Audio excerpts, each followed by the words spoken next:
السلام عليكم ورحمه الله تعالى وبركاته. خواتاتي نتمنى تكونوا كاملين بخير وعلى خير ان شاء الله، ويلقاكم هذا الفيديو في احسن الاحوال كما العاده. اليوم غادي تقدم معكم الوالده ديالي الحرشه ديال البلبوله ديال الشعير، اولا كاين اللي كيقول لها التشيشه، بكل المراحل ديالها. وكما كتشوفوا معايا هنايا في الفيديو كتجي ناجحه ومبسبسه من الداخل وكتجي رطبه وفتيه، وانا متاكده الا جربتوا غادي تنال الاعجاب ديالكم. بقاو معايا تشوفوا المراحل اللي غادي نصاوبوا به الحريشه والمقادير. هنايا غادي نحتاجوا 700 غرام ديال التشيشه، كل واحد غادي يستعمل القياس ديال المقله اللي عنده. هنا استعملنا 700 غرام ديال التشيشه، غادي نقيوها مزيان ومن بعد غادي نغسلوها.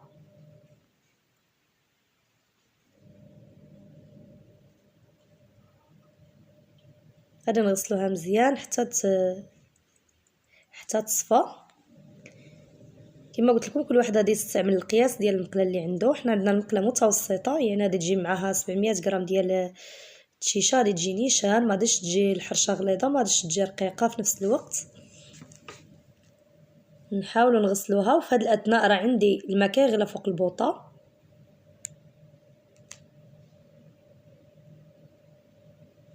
صافي من بعد ما غسلناها مزيان وصفيناها غادي نكبوا عليها داك الماء اللي هو غليان، وغادي نغطيوها.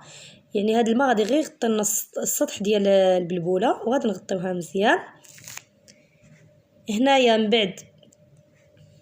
بعد ما فاتت 2 سوايع باقي لنا واحد شويه ديال الماء. الا بغيتو تحتفظوا به وتخليوها تزيد تشرب داك الماء، ما كانش عندكم الوقت صفيوه كما درت انا هنايا كما دارت الوالده ديالي عفوا. صافي هي قطرتها. من بعد غادي نضيف عليها زلافه ديال السميده ديال القمح،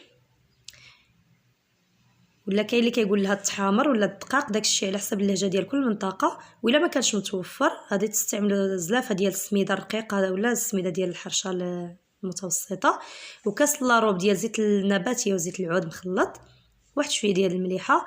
وهنا ما درنا لا سنيده لا خماره فوريه لا خماره حمراء، غادي نخليوها يعني صحيا 100%.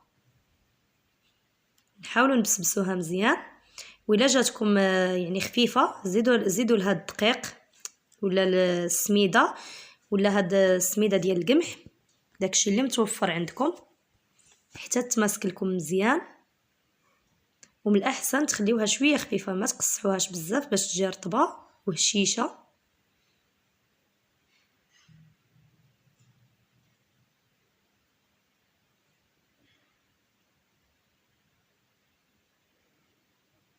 وفي هذا الاثناء المقله ديالنا الثقيله راها كتسخن. وبالنسبه لهاد الحرشه ديال الشعير راها يعني فيها نسبه عاليه ديال الكالسيوم. دقيق الشعير فيه نسبه عاليه ديال الكالسيوم.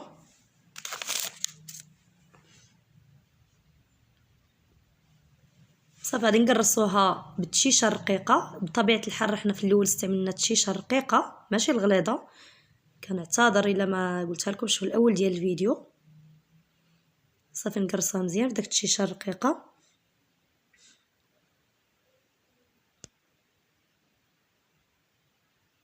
بعد ما قرصناها مزيان ويعني صاوبناها، غادي نديروها في المقله اللي غادي ندهنوها بشويه ديال الزيت باش ما تلصقناش.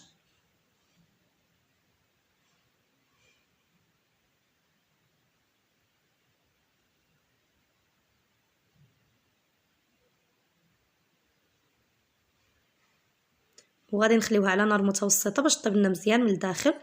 بالنسبه لهاد الحرشه ديال البلبوله راه ما كتحمرش دغيا، يعني كتاخذ واحد شويه ديال الوقت، يعني ماشي بحال الحرشه العاديه ديال السميده دغيا كتحمر. ونخليوها طيب على نار مهيله. هذه هي من بعد ما على نار متوسطه عفوا. هذه هي من بعد ما طبطنا الحرشه. صراحه جات رائعه وبنينه بزاف وصحيه في نفس الوقت. هذا هو الشكل النهائي ديالها.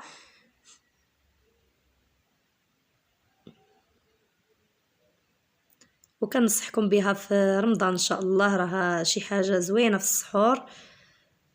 وهنايا من بعد ما قطعت معكم واحد المورسو كما كتشوفوا كتجي مبسبسه من الداخل، ما كتجيش نهائيا معجنه، كيجيو مفرزين داك الحبات ديال التشيشه.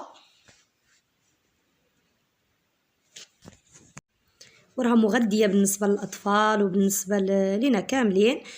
ونتمنى ان شاء الله ينال الاعجاب ديالكم هذا الفيديو، والى اللقاء الى فيديو اخر ان شاء الله. وما تنساوناش بجيم وابوني وبارطاجيو مع العائله والاحباب، والى اللقاء الى فيديو اخر ان شاء الله.